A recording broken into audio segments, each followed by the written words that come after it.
Hello दोस्तों, पवन teaching centre में आपका स्वागत है। पेन पेपर हाथ में है, 10वीं के एसटीडी के बुक साथ में, तो बन रहे पवन टीचिंग सेंटर के साथ पढ़ते रहें, आगे बढ़ते रहें। जैसा कि आप लोग को दिख रहा है इस वीडियो में, हम लोग इसके पहले एक चैप्टर 1 से लेकर 5 तक क्वेश्चन आंसर, ऑब्जेक्टिव, लघुत्तरी, दीर्घोत्तरी, किसी प्रकार के ऑब्जेक्टिव क्वेश्चन हो सारा हम लोग कर चुके हैं दीर्घोत्तरी तक। हम लोग आज चैप्टर चलेंगे 6 का, ऑब्जेक्टिव प्रश्न, लघुत्तरी प्रश्न और दीर्घोत्तरी प्रश्न, जो कि आपको यूट्यूब पर पहली बार किया जा रहा है, आपको लिखित रूप में टाइपिंग करके बताया जा रहा है। तो बने रहे पवन टीचिंग सेंटर के साथ, पढ़ते रहिए, आगे बढ़ते रहें। दोस्तों यदि आपको वीडियो अच्छा लगेगा दोस्तों के साथ शेयर करना ना भूलिएगा। चलते हैं चैप्टर कितना, तो सर कितना चैप्टर है, तो चैप्टर नंबर 6। देखिए आपको चैप्टर 6 दिखाया जा रहा होगा, शहरीकरण एवं शहरी जीवन। कौन देने योगवाद, ध्यान देने योगवाद। चलिए इसके हम लोग चलते हैं प्रश्न की ओर चलते हैं। प्रश्न संख्या क्या कर रहा है जो देखते हैं समझते हैं। प्रश्न संख्या फर्स्ट, कौन संख्या, प्रश्न संख्या कैमा, पहला क्या कर रहा है सर, बोल क्या कर रहा है जो देखिए। पहला हम करा, समांती व्यवस्था के से हटकर किसी प्रकार की शहरी व्यवस्था की प्रवृत्ति बढ़ी है। कर समांती व्यवस्था से हटकर किस प्रकार की शहरी व्यवस्था की प्रवृत्ति बढ़ी है। ऑप्शन नंबर 1 प्रगतिशील प्रवृत्ति, ऑप्शन नंबर 2 आक्रमण प्रवृत्ति, ऑप्शन नंबर 3 रूढ़िवादी प्रवृत्ति, ऑप्शन नंबर 4 शोषणकारी प्रवृत्ति। कौनकारी प्रवृत्ति, शोषणकारी प्रवृत्ति। तो बताइए कि इस तरीका के प्रवृत्ति को समांतर व्यवस्था में बढ़ा दिया है, तो ऑप्शन नंबर इसका आंसर हो जाएगा 1, प्रगतिशील प्रवृत्ति क्या हो गया, बढ़ा दिया गया। चलते हैं प्रश्न संख्या 2 की ओर। क्या करा प्रश्न संख्या 2, शहर को आधुनिक व्यक्ति का किस प्रकार का क्षेत्र माना जाता है। शहर को आधुनिक व्यक्ति का किस प्रकार का क्षेत्र माना जाता है। ऑप्शन नंबर 1 सीमित क्षेत्र, ऑप्शन नंबर 2 प्रभाव क्षेत्र, ऑप्शन नंबर 3 विस्तृत क्षेत्र, ऑप्शन नंबर 4 अथवा सभी क्षेत्र। तो शहर को आधुनिक व्यक्ति का किस प्रकार का क्षेत्र माना जाता है, किस प्रकार का क्षेत्र माना जाता है, तो इसका आंसर हो जाएगा तो प्रभाव क्षेत्र माना जाता है। कौन देने योग्य बात, ध्यान देने योग्य बात, कौन लर है, क्लियर है। प्रश्न संख्या 3, अस्थायी कृषि के प्रभाव से कैसा जमाव संभव हुआ है। अस्थायी कृषि के प्रभाव से कैसा जमाव संभव हुआ। ऑप्शन नंबर 1 संपत्ति का, ऑप्शन नंबर 2 ज्ञान का, ऑप्शन नंबर 3 शांति का और ऑप्शन नंबर 4 बहुमूल्य का। तो अस्थायी कृषि के प्रभाव से कैसा जमाव संभव हुआ है, तो कैसा जमाव संभव हुआ है, तो कौची का हुआ, संपत्ति का। अस्थायी कृषि के प्रभाव से संपत्ति का जमाव संभव हुआ है। कौन देने योग्य बात, ध्यान देने योग्य बात, कौन लर है तो क्लियर है। चलते हैं प्रश्न संख्या नेक्स्ट। प्रश्न संख्या क्या कह रहा है, एक प्रतियोगी एवं उद्यमी प्रवृत्ति से प्रेरित किसी प्रकार की अर्थव्यवस्था लागू की गई है। एक प्रतियोगी एवं उद्यमी प्रवृत्ति से प्रेरित किस प्रकार की अर्थव्यवस्था लागू की गई है। ऑप्शन नंबर 1 जीवन निर्वाह अर्थव्यवस्था, ऑप्शन नंबर 2 मुद्रा प्रधान अर्थव्यवस्था, ऑप्शन नंबर 3 शिथिल अर्थव्यवस्था, ऑप्शन नंबर 4 एवं सभी। तो एक प्रतियोगी एवं उद्यमी प्रवृत्ति के प्रेरित हुए प्रकार को अर्थव्यवस्था मुद्रा प्रधान अर्थव्यवस्था कहा जाता है। कौन प्रधान अर्थव्यवस्था, मुद्रा प्रधान अर्थव्यवस्था कहा जाता है। प्रश्न संख्या कहाँ चलते, 5 की ओर चलते। प्रश्न संख्या 5 क्या करा, आधुनिक काल में, कौन काल, आधुनिक काल में औद्योगिकरण ने किसके स्वरूप को गहन रूप से प्रभावित किया है। आधुनिक काल में औद्योगिकरण ने किसके स्वरूप को गहन रूप से प्रभावित किया। ऑप्शन नंबर 1 ग्रामीणीकरण, ऑप्शन नंबर 2 शहरीकरण, ऑप्शन नंबर 3 कस्बों और ऑप्शन नंबर 4 बंदरगाहों। तो संख्या 4 का होगा आंसर जी, बोल सर शहरीकरण होगा। आधुनिक काल में औद्योगिक के लिए किस स्वरूप को गहन किया, शहरीकरण को प्रभावित किया। प्रश्न संख्या 6, जनसंख्या का घनत्व सबसे अधिक कहाँ होता है। ऑप्शन नंबर 1 ग्राम में, ऑप्शन नंबर 2 कस्बा में, ऑप्शन नंबर 3 नगर में, ऑप्शन नंबर 4 महानगर में। तो जनसंख्या का महाघनत्व कहाँ होता है जी, महानगर में होता है। तो प्रश्न संख्या 6 का आंसर क्या हो जाएगा, 4 हो जाएगा। अब प्रश्न संख्या कितना चलते हैं, प्रश्न संख्या कहाँ चलते हैं, प्रश्न संख्या 7 की ओर। कह रहा 1810 से 1880 ईस्वी तक लंदन की आबादी 10 लाख से बढ़कर कहाँ तक पहुँची। Option number 1 20 lakh, option number 2 30 lakh, option number 3 40 lakh, option number 4 50 lakh. तो कहाँ तक पहुँची? तो 1810 से 1880 तक लंदन की आबादी 10 लाख से बढ़कर कै लाख तक हो गया था? 40 लाख तक हो गया। इसलिए परात संख्या कितना होगा? परात संख्या 7 का आंसर हो जाएगा ऑप्शन नंबर 3। क्वेश्चन नंबर कितना करा? Question number 8। क्या करा क्वेश्चन नंबर 8 में? लंदन में अनिवार्य प्राथमिक शिक्षा कब लागू हुआ? लंदन में अनिवार्य प्राथमिक शिक्षा कब लागू हुआ? ऑप्शन नंबर ए 1850 में, ऑप्शन नंबर 2 1855 में, ऑप्शन नंबर 3 1860 में, ऑप्शन नंबर 4 1870 में। तो लंदन में अनिवार्य प्राथमिक शिक्षा प्रारंभ कब हुआ? 1870 में। प्रश्न संख्या कितना? 8 का हो जाएगा ऑप्शन नंबर 4। प्रश्न संख्या 9 चलते हैं। कौन सा सामाजिक वर्ग बुद्धिजीवी वर्ग के रूप में उभर कर आया? कौन सा सामाजिक वर्ग बुद्धिजीवी वर्ग के रूप में उभर कर आया? ऑप्शन नंबर 1 उद्योगपति वर्ग, ऑप्शन नंबर 2 पूंजीपति वर्ग, ऑप्शन नंबर 3 श्रमिकी वर्ग, ऑप्शन नंबर 4 मध्यवर्गीय वर्ग। ऑप्शन नंबर 4 कौन वर्गीय वर्ग? मध्यवर्गीय वर्ग। तो सामाजिक वर्ग बुद्धिजीवी वर्ग के रूप में मध्यवर्गीय उभर कर सामने आया। तो प्रश्न संख्या 9 का आंसर कितना होगा? तो कितना होगा सर? तो प्रश्न संख्या 9 का आंसर 4 होगा। चलते प्रश्न संख्या 10। पूंजीपति वर्ग के द्वारा किस वर्ग का शोषण हुआ? पूंजीपति वर्ग के द्वारा किस वर्ग का शोषण हुआ? ऑप्शन नंबर ए श्रमिक वर्ग, ऑप्शन नंबर 2 मध्य वर्ग, ऑप्शन नंबर 3 कृषि वर्ग, ऑप्शन नंबर 4 सभी वर्ग। तो इसका आंसर क्या हो जाएगा? तो क्या हो जाएगा सर? श्रमिक वर्ग हो जाएगा। पूंजीपति वर्ग के द्वारा किस वर्ग का शोषण हुआ?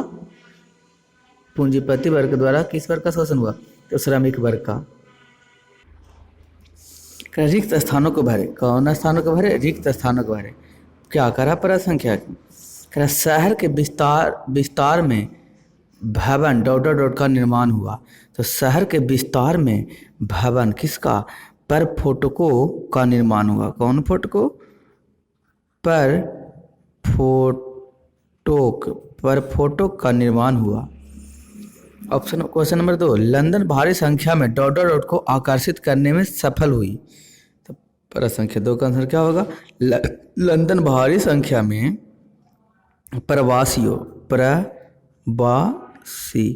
लंदन भारी संख्या में प्रवासी को आकर्षण करने में सफल हुई। प्रश्न संख्या 3 शहरों में रहने वाले ... से सीमित थे। शहरों में रहने वाले ...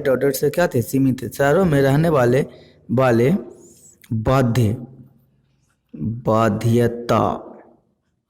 बाध्यताओं से क्या थे? सीमित थे। प्रश्न संख्या 4 देशों में नगर के प्रति रुझान देखा जाता है। तो देशों में नगर के प्रति क्या देखा जाता है? रुझान जाता है। कहाँ पर? यहाँ पर लिख देते हैं। क्या बनाएगा?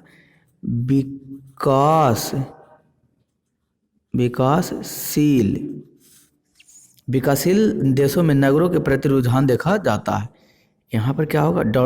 के द्वारा निवास तथा आवासीय पद्धति, जन यातना के साधन, जन व्यवस्था इत्यादि के उपाय किए जाते हैं। तो ... क्या हो जाएगा? नगर प्रबंध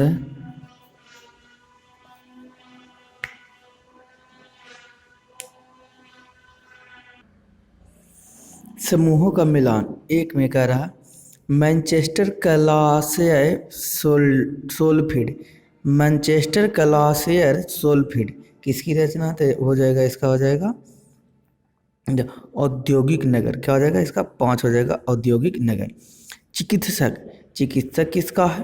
तो चिकित्सक किसका है? तो चिकित्सक हो गया मध्य वर्ग। क्या हो जाएगा? 4 हो जाएगा मिलन में। प्रतियोगी मुद्रा प्रधान अर्थव्यवस्था क्या है? प्रतियोगी मुद्रा प्रधान अर्थव्यवस्था क्या है? तो हो जाएगा इसका कितना? हो जाएगा 3 का हो जाएगा नगर। 3 का 1 हो जाएगा। बम्बई कौन भाई? बम्बई क्या? वाणिज्य एवं की राजधानी थी, यानी कि 2 हो जाएगा। पेरिस एक को बचे में क्या सफल? कौन बचा? पेरिस में ब्राउन हाउसगन, यानी कि इसका क्या हो जाएगा? 3 हो जाएगा। कौन देने योग्य बात? ध्यान देने योग्य बात। कौन लर है? क्लियर है। पढ़ लो चाहे कहीं से, प्रश्न बनेगा यहीं से। कौन? TC PTC. दोस्तों यदि आपको वीडियो अच्छा लगेगा तो वीडियो को लाइक कर दीजिएगा। चैनल पर पहले बार है तो चैनल को सब्सक्राइब कर दीजिएगा और दोस्तों के साथ क्या कर सकते हैं? शेयर कर सकते हैं। बन रहा है पवन टीचिंग सेंटर के साथ पढ़ते रहें, आगे पढ़ते रहें। जैसा कि देखो आपको दिखाई दे रहा होगा क्या है? लघु उत्तरीय प्रश्न। लघु उत्तरीय प्रश्न 12 गो है। ये प्रश्न क्या है 12 को, इस सभी का हम आपको क्वेश्चन आंसर कराएंगे। फिर दीर्घ उत्तरी प्रश्न है, दीर्घ उत्तरी कितना, तो दीर्घ उत्तरी 5 को, 5 का कराएंगे। इसके लिए हम कराने से पहले हमने क्या कर दिया, आपके लिए बहुत सारे कमेंट आता है सर कि आपका राइटिंग थोड़ा सा दिक्कत है, कभी मीनिंग मिस्टेक रहता है, इसलिए मैंने क्या कर दिया, आपकी सुविधा के लिए मैंने टाइपिंग करवा दिया है। तो यहाँ पर ना तो आपको राइटिंग की परेशानी होगा, नहीं अक्षर पहचानने की परेशानी, तो कोई दिक्कत नहीं है। कौन देनी योग बात, ध्यान देनी योग बात, कौन ल है तो क्लियर है। तो चलते हैं, ज़्यादा देरी न करते हुए चलते हैं हम लोग पहला प्रश्न की ओर। चलते हैं लघु उत्तरी प्रश्न के, लघु कौन घु लघु उत्तरी प्रश्न 60 शब्दों में उत्तर दें। पवन दोस्तों, यदि आप पहली बार है तो चैनल को सब्सक्राइब कर दीजिएगा, वीडियो को लाइक कर दीजिएगा, बने रहे पवन टीचिंग सेंटर के साथ। चलते प्रश्न संख्या 1 करा, किन 3 प्रक्रियाओं के द्वारा आधुनिक शहरों की स्थापना निर्णायक रूप से हुई है। करा, किन 3 प्रक्रियाओं के द्वारा आधुनिक शहर की स्थापना निर्णायक रूप से हुई है। करा उत्तर देखिए, करा औद्योगिक पूंजीवाद का उदय, विश्व के विशाल भूभाग पर औपनिवेशिक शासन की स्थापना एवं लोकतांत्रिक आदर्शों का विकास, यही 3 प्रक्रियाओं से है जिसका आधुनिक शहरों की स्थापना में निर्णायक भूमिका निभाए। कौन भूमिका निभाए? ये था आपका प्रश्न संख्या 1 का उत्तर। तो पढ़ लो, चाहे कहीं से प्रश्न बनेगा, यहीं से कौन से पीटी से। प्रश्न संख्या 2 करा, समाज का वर्गीकरण ग्रामीण एवं नगरीय क्षेत्रों में किन विभिन्न के आधार पर किया जाता है। उत्तर, ग्राम एवं नगरीय क्षेत्रों में समाज का वर्गीकरण निम्न आधार पर किया जाता है। पहला आर्थिक तथा दूसरा प्रशासनिक। कौन शासनिक? प्रशासनिक। तो बोले सॉरी दोस्तों, यदि आपको आ रहा होगा अलग से आवाज़ आ रहा होगा तो उसके लिए मैं है ना माफ़ी मांगता हूँ, लेकिन क्या करूँ, रोड पर हूँ, थोड़ा सा नीचे दुकान खोल गया है। पहले आज सवेरे जिस समय वीडियो बनाता उसी टाइम में आज खोल दिया, क्या करें, चलिए कोई बात नहीं। इसी तरह का आपका समर्थन है, फिर भी कोशिश करें कि आज वीडियो बनाएंगे, चाहे जो हो जाए, बना कर वीडियो जाना है। चलते हैं प्रश्न संख्या 3 की ओर चलते हैं। प्रश्न संख्या 3 क्या करा, आर्थिक तथा प्रशासनिक संदर्भ में ग्रामीण तथा नगरीय बनावट के 2 प्रमुख आधार क्या है। उत्तर, जनसंख्या का घनत्व, दूसरा कृषि आधारित क्रियाओं का अनुपात, यही क्या है 2 प्रमुख आधार है। प्रश्न संख्या 3 था। चलते हैं प्रश्न संख्या कितनी की होता है, प्रश्न संख्या 4 की ओर। प्रश्न संख्या 4 क्या करा, बोले सर पढ़ के बताइए, गांव के कृषि जन आर्थिक क्रियाकलापों की विशेषता को दर्शाएं। उत्तर, गांव की आबादी का एक बड़ा हिस्सा कृषि संबंधित व्यवसाय से जुड़ा है। अधिकांश वस्तुएं कृषि उत्पादन से ही होती है, जो इनकी आय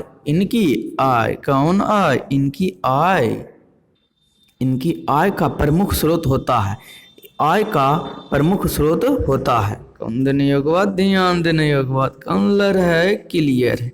पढ़ लो, चाहे कहीं से प्रश्न बनेगा, यहीं से। प्रश्न संख्या कितना, 4 का आंसर है। प्रश्न संख्या 5 चलते हैं। शहर किस प्रकार की क्रियाओं का केंद्र होता है। शहर किस प्रकार की क्रियाओं का केंद्र होता है। शहर राजनीतिक प्राधिकार का केंद्र होता है, जहां दस्तकार, व्यापारी और अधिकारी बसने लगते हैं। शहर राजनीतिक प्राधिकार का केंद्र होता है, जहां दस्तकार, व्यापारी और अधिकारी क्या होने लगते हैं, बसने लगते हैं। कौन देने योग बात, ध्यान देने योग बात, पढ़ लो, चाहे कहीं से प्रश्न बनेगा, यहीं से कौन सी पीटी से। यह था आपका प्रश्न संख्या 6 का आंसर। प्रश्न संख्या 6, नगरीय जीवन एवं आधुनिकता एक दूसरे से अभिन्न रूप से कैसे जुड़े हुए हैं। तो उत्तर हो जाएगा, करा परिवर्तन प्रकृति का अटूट नियम है। समय के साथ आ रहे बदलावों को हम आधुनिकता की श्रेणी में रखते हैं। यहाँ यह परिवर्तन हमारे वेशभूषा, जीवन स्तर इत्यादि में आता है, जो सब प्रथम शहरों क्षेत्रों में ही परिलक्षित होता है। आधुनिक संचार सुविधाएं, आधुनिक घरेलू उपयोगी पदार्थों, नई डिजाइनों वाले वेशभूषा इत्यादि सब प्रथम नगरीय जीवन में ही दिखाई देते हैं, क्योंकि उन्हें अपनाने के लिए वहाँ आवश्यक संसाधन एवं माध्यम उपलब्ध है। पढ़ लो, चाहे कहीं से प्रश्न बनेगा, यहीं से कंठ से पीटी सी। दोस्तों साउंड के लिए मैंने माफ़ी चाहता हूँ। थोड़ा सा दुकान आज पहले ही खोल दिया गया है, फिर भी क्या करें, ज़िंदगी में तो कष्ट ही है, हमेशा से वैसा परेशानी दिक्कत तकलीफ तो बनता ही रहेगा। फिर भी मैं वीडियो बनाते हैं, इससे आपको कोई इंटरप्ट नहीं होगा, ज़्यादा डिस्टर्ब नहीं हो सकता है। कोशिश करते हैं कि हम अपना काम करते ही रहें। प्रश्न संख्या 7, नगरों में विशेषाधिकार प्राप्त वर्ग अल्पसंख्यक है, ऐसी मान्यता क्यों बनी है? उत्तर, किसी भी नगर में विशेषाधिकार प्राप्त वर्ग अल्पसंख्यक होता है। ऐसी मान्यता का मुख्य कारण है कि पूंजी का असमान वितरण, पूंजी कुछ मुट्ठी पर लोगों के पास ही सीमित होता है, जिसे पूंजीपति वर्ग, कौन पति वर्ग? पूंजीपति वर्ग कहते हैं। अपनी पूंजी के बल पर ही वह हर कार्य क्षेत्र को में विशेष रूप से सफल प्राप्त कर लेता है। कौन देने योग्य बात, ध्यान देने योग्य बात, पढ़ लो चाहे कहीं से, प्रश्न बनेगा यहीं से, कौन-सी पीटीसी। प्रश्न संख्या 8 क्या करा? नागरिक अधिकारों के प्रति एक नई चेतना किस प्रकार के आंदोलन का प्रयास से बनी है? कि नागरिक अधिकारों के प्रति एक नई चेतना किस प्रकार के आंदोलनों से या प्रयासों से बनी है? उत्तर, नागरिक अधिकारों के प्रति एक नई चेतना का विकास मुख्यतः आर्थिक एवं राजनीतिक प्रयासों से हुई है, क्योंकि लोगों को अपनी आर्थिक स्थिति को उन्नत करने के लिए राजनीतिक अधिकारों को जानना जरूरी हो गया है। कौन देने योग्य बात, ध्यान देने योग्य बात, पढ़ लो चाहे कहीं से, प्रश्न बनेगा यहीं से, कौन-सी पीटीसी। चलते प्रश्न संख्या, हम लोग कितने 9 की ओर चलते हैं। प्रश्न संख्या 9 क्या कर रहा है बोल बताइए आप सर। व्यावसायिक पूंजीवाद ने किस प्रकार नगरों के उद्भव में अपना योगदान दिया? उत्तर, व्यावसायिक पूंजीवाद ने नगरों के उद्यम में काफ़ी महत्वपूर्ण योगदान दिया, क्योंकि इनके कारण ही नगरे में शिक्षा, यातायात, स्वास्थ्य सुविधाएं आदि का विकास हुआ है। व्यापार एवं धर्म शहरों की स्थापना के मुख्य आधार थे। व्यावसायिक पूंजीवाद के कारण अर्थव्यवस्था सुदृढ़ होती गई, जिससे नगरों के उद्भव को बल मिला। कौन मिला? नगरों के उद्भव का क्या मिला जी? बल मिला। कौन देने योग्य बात, ध्यान देने योग्य बात, पढ़ लो चाहे कहीं से, प्रश्न बनेगा यहीं से, कौन-सी पीटीसी। प्रश्न संख्या 10 करा, शहर के उद्यम में मध्य वर्ग की भूमिका किस प्रकार की रही? उत्तर, मध्य वर्ग एक नए शिक्षित वर्ग के रूप में उभरा, जो विभिन्न पेशों में रहकर भी औसतन एक समान आय प्राप्त करने वाले वर्ग के रूप में उभर कर आया एवं बुद्धिजीवी वर्ग के रूप में स्वीकार किए गए हैं। यह विभिन्न रूप से में कार्यरत रहे, जैसे शिक्षक, वकील, चिकित्सक, इंजीनियरिंग, क्लर्क, अकाउंटेंट्स, परंतु इनके जीवन मूल्यों के आदर्श समान रहे और आर्थिक स्थिति भी एक वेतनभोगी वर्ग के रूप में उभर गई। दोस्तों, यदि आपको वीडियो अच्छा लगा तो वीडियो को लाइक कर दीजिएगा, चैनल पर पहली बार तो चैनल को सब्सक्राइब कर दीजिएगा और दोस्तों के साथ क्या कर दीजिएगा, शेयर कर दीजिएगा। चलते प्रश्न संख्या कितना? तो प्रश्न संख्या 11 क्या कर रहा है सर? देखिए, श्रमिक वर्ग का आगमन शहर में किन परिस्थितियों के अंतर्गत हुआ है? तो कह रहा है, शहर में फैक्ट्री प्रणाली की स्थापना के कारण ग्रामीण क्षेत्रों का भूमिहीन कृषक वर्ग रोजगार की तलाश में शहरों की ओर पलायन करने लगा। प्रश्न संख्या 12 देखते हैं, क्या कह रहा है प्रश्न संख्या 12? शहर ने किन नई समस्याओं को जन्म दिया? उत्तर, शहर ने निम्नलिखित नई समस्याओं को जन्म दिया। कौन कौन? पहला, आवासीय की समस्या, दूसरा, जलापूर्ति की समस्या, तीसरा, प्रदूषण की समस्या। कौन देने योग्य बात, ध्यान देने योग्य बात, पढ़ लो चाहे कहीं से, प्रश्न बनेगा यहीं से, कौन-सी पीटीसी। दोस्तों, यदि आपको वीडियो अच्छा लगता है तो वीडियो को लाइक कर दीजिएगा, चैनल पर पहली बार तो चैनल को सब्सक्राइब कर लीजिएगा और दोस्तों के साथ शेयर करना ना भूलिएगा। दीर्घ उत्तरी प्रश्न, लगभग 150 शब्दों में उत्तर दें। क्या है दीर्घ उत्तरी प्रश्न? देखते हैं। पहला प्रश्न, शहर का विकास की पृष्ठभूमि एवं उसकी प्रक्रिया पर प्रकाश डालें। उत्तर क्या होगा जो देखते हैं। कह उत्तर, शहर के विकास की पृष्ठभूमि मध्यकालीन समांती सामाजिक संरचना एवं मध्यकालीन जीवन मूल्य 13वीं शताब्दी तक अपनी शिखर पर था। कई प्रतिरोधकों के पश्चात भी यह व्यवस्था ने नई एवं बाह्य शक्तियों को जो इसे परिवर्तित करना चाहती थी यथासंभव नियंत्रण रोका और अपने में समाहित किया। अंततः एक नई सामाजिक एवं राजनीतिक संरचना विकसित हुई जो अपनी परंपराओं एवं स्वरूप के लिए प्राचीन परिपट्टी के प्रति ऋणी तो थी, किंतु नवीन राजनीतिक एवं आर्थिक अवधारणाओं को स्वीकार करती थी जो अधिक लौकिक एवं जिज्ञासु प्रवृत्ति से प्रेरित थी।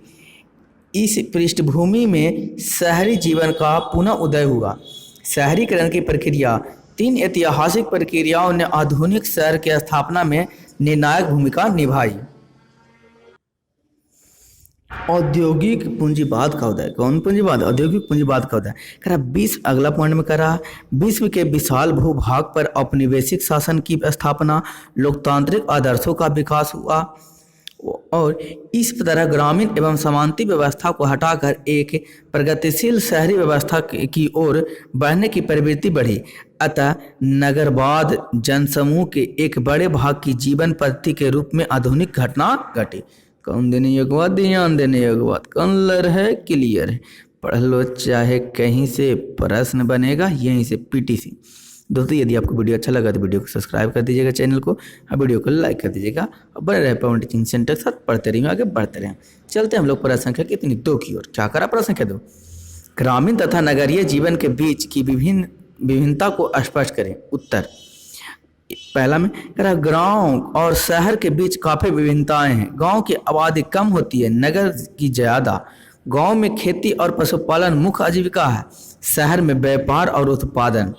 गांव में प्राकृतिक वातावरण स्वच्छ है, शहर में प्रदूषित। शिक्षा, यातायात, स्वच्छता, सुविधाएं आदि में शहर अधिक उन्नत अवस्था में होता है। शहर में आधुनिकताओं का बोलबाला होता है, जबकि ग्रामीण क्षेत्र में आधुनिकताओं से काफी दूर होता है।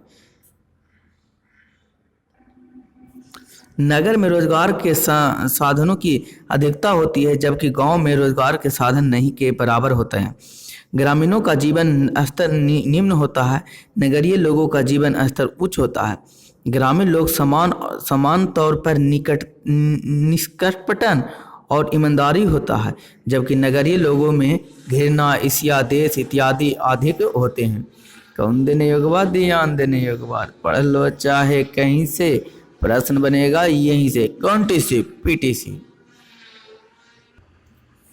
प्रश्न संख्या 3 करा शहरी जीवन में किस प्रकार के सामाजिक बदलाव आए हैं। उत्तर शहरीकरण की प्रक्रियाओं ने सामाजिक जीवन में काफी बदलाव लाया। ग्रामीण जीवन मुख्यतः कृषि प्रधान अर्थव्यवस्था पर आधारित थी, परंतु नगरीय जीवन गतिशील मुद्रा प्रधान अर्थव्यवस्था पर आधारित था। रोजगार के संसाधनों के अधिकता के कारण, इसके कारण रोजगार के संसाधनों की अधिकता के कारण शहर में लोगों का जीवन स्तर ऊपर उठने लगा, जिससे शिक्षा का प्रसार सामाजिक जीवन में एक नया बदलाव लेकर आया। लोगों में स्वार्थ की भावना बढ़ने लगी, अधिकांश धन प्रार्जन के लिए प्रतिस्पर्धा माहौल बढ़ने लगा। लोगों के जीवन में सुधार तो बढ़ने लगी, परंतु कलुषता और कुविचार भी बढ़ने लगे, जिनसे मानवता की भावना घटने लगी। लोग सिर्फ अपने ही बारे में सोचने लगे। सामाजिक जीवन में आधुनिकता का बोलबाला बढ़ने लगा। नगरीय जीवन और आधुनिकता एक दूसरे के पूरक बन गए। व्यक्तिवाद की भावना बढ़ने लगी। यह था कौन सा? प्रश्न संख्या 3 का आंसर था। पढ़ लो चाहे कहीं से प्रश्न बनेगा, यहीं से कौन पीटीसी। दोस्तों यदि आपको वीडियो अच्छा लगेगा तो वीडियो को लाइक कर दीजिएगा, चैनल पर पहली बार तो सब्सक्राइब कर लीजिएगा, दोस्तों के साथ शेयर करना ना भूलिएगा। प्रश्न संख्या 4 शहरीकरण की प्रक्रिया में व्यावसायिक वर्ग, मध्य वर्ग, मजदूर वर्ग की भूमिका की चर्चा करें। उत्तर शहरीकरण की प्रक्रिया में व्यावसायिक वर्ग, मध्य वर्ग एवं मजदूर वर्ग की भूमिका काफी महत्वपूर्ण है।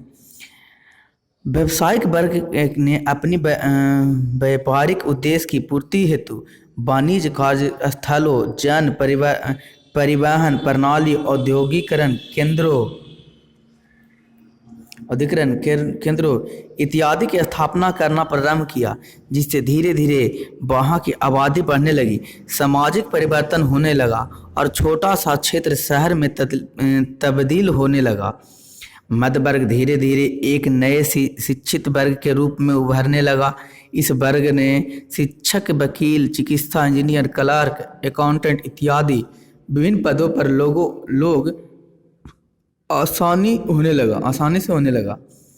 इनकी आर्थिक स्थिति उन्नत होने लगी, जिससे सामाजिक जीवन में परिवर्तन आया और शहरीकरण की प्रक्रिया आरंभ हुई। गांव के किसान और मजदूर अपनी आर्थिक स्थिति के सुदृढ़ करने के लिए औद्योगिक प्रतिष्ठाओं एवं व्यावसायिक प्रतिष्ठाओं की ओर पलायन करने लगे, जिससे शहरीकरण की प्रक्रिया को बल मिला। कौन देने एक बात, ध्यान देने एक बात, पढ़ लो चाहे कहीं से, प्रश्न बनेगा यहीं से, पीटीसी। दोस्तों यदि आपको वीडियो अच्छा लगा तो वीडियो को लाइक कर दीजिए, चैनल पर पहली बार तो चैनल को सब्सक्राइब कर लीजिए, बने रहे दोस्तों के साथ, पढ़ते रहें, यूँ आगे बढ़ते रहें। चलते हैं इस चैप्टर का लास्ट प्रश्न, जो प्रश्न संख्या कितना है 5 है, दीर्घोत्तरी का पारा। अब लाइक शेयर सब्सक्राइब तो कर ही दीजिएगा। कह रहा है, एक औपनिवेशिक शहर के रूप में बम्बई शहर के विकास की समीक्षा करें। उत्तर, बम्बई औपनिवेशिक भारत की वाणिज्य राजधानी थी। एक प्रमुख बंदरगाह होने के नाते यहाँ अंतर्राष्ट्रीय व्यापार का केंद्र था, जहाँ से कपास और अफीम जैसे कच्चे माल बड़ी तादाद में रवाना किए जाते थे। इस व्यवस्थाओं के कारण न सिर्फ व्यापारी और महाजन बल्कि कारीगर एवं दुकानदार भी बम्बई में बसे। कपड़ा मिलों खुलने पर और अधिक संख्या में लोग इस शहर की ओर उन्मुख हुए। 1955 ईस्वी में पहली कपड़ा मिल स्थापित हुआ और 1921 ईस्वी तक 85 कपड़े मिल खुल चुकी थी, जिससे लगभग 1,46,000 मजदूर काम कर रहे थे। 1931 तक लगभग 1/4 ही बम्बई में निवासी थे, बाकी निवासी बाहर से आकर बसे थे। बम्बई का प्रति व्यक्ति क्षेत्रफल केवल 9.5 वर्ग गज था। वहाँ प्रति मकान में 20 व्यक्ति रहते थे। बम्बई का विकास सुनियोजित तरीके से नहीं हो सका, बल्कि 1800 के आसपास बम्बई फोर्ट एरिया का केंद्र था और 2 हिस्से में बटा हुआ था। एक हिस्सा में नेटिव रहते थे और दूसरे में यूरोपियन या गोरे रहते थे। कोट आबादी उत्तर में एक यूरोपियन उपनगर और औद्योगिक पट्टी में भी विकसित होने लगी थी। दक्षिण में इसी तरह की उपनगरीय आबादी और एक छावनी थी। यहाँ नस्ल विभाजन अन्य प्रेसिडेंसी शहरों में भी रही। 19वीं शताब्दी के मध्य तक व्यावसायिक उद्देश्यों के लिए और अधिक जमीन की ज़रूरत महसूस हुई, तो सरकार और निजी कंपनियों के द्वारा नई योजना बनाई गई। 1864 में मालाबार हिल से कोलवा के आखिरी छोर तक के पश्चिम तट के विकसित करने का ठेका बैंक बेरिक्सलिमेशन कंपनी को मिला। 20वीं शताब्दी के आने तक जिस प्रकार आबादी तेजी से बढ़ी, आधुनिक से अधिक जमीन को घेर लिया गया और समुद्री जमीन को विकसित किया जाने लगा। एक सफल भूमि विकास परियोजना बम्बई पोर्ट ट्रस्ट के अंतर्गत शुरू की गई। ट्रस्ट ने 1914 और 1918 के बीच एक सूखी गोद का निर्माण किया और उसकी खुदाई से मिट्टी निकली। उसका इस्तेमाल करके 22 एकड़ का बालार्ड एस्टेट बना डाला। इसके बाद मशहूर मरीन ड्राइव बनाया गया। कौन देने एक बात, ध्यान देने एक बात, क्या था प्रश्न संख्या 5 का आंसर था। पढ़ लो चाहे कहीं से, प्रश्न बनेगा यहीं से। दोस्तों जैसा कि मैंने बोला था, यूट्यूब पर आपको पहली बार ऐसा देखने के लिए मिला कि आपको ऑब्जेक्टिव क्वेश्चन लघुत्तरी दीर्घोत्तरी और दीर्घोत्तरी लघुत्तरी दीर्घोत्तरी का तो क्या चीज़ टाइपिंग करके आपको मिला, जिसमें कोई दिक्कत नहीं होगा। आप यहाँ से सब कर सकते हैं, कोई ना तो समस्या परेशानी दिक्कत तकलीफ कुछ ना होने वाला है। तो बने रहे पवन टीचिंग सेंटर के साथ, पढ़ते रहिए, आगे पढ़ते रहें। अंत में मैं आपको यही कहूँगा, छोटे के प्यार दे, बड़े को सम्मान करें, अपना व्यक्ति इस तरीक़ा से कायम रखें कि आपके साथ रह रहे स्त्री भी सुरक्षित महसूस कर सके। अंत तक आपका वीडियो देखने के लिए धन्यवाद। बने रहे पवन टीचिंग सेंटर के साथ, पढ़ते रहें, आगे बढ़ते रहें, और लाइक और शेयर और सब्सक्राइब करना ना भूलिएगा। दोस्तों के साथ शेयर करना जरूर कीजिएगा, एक दोस्तों के साथ जरूर।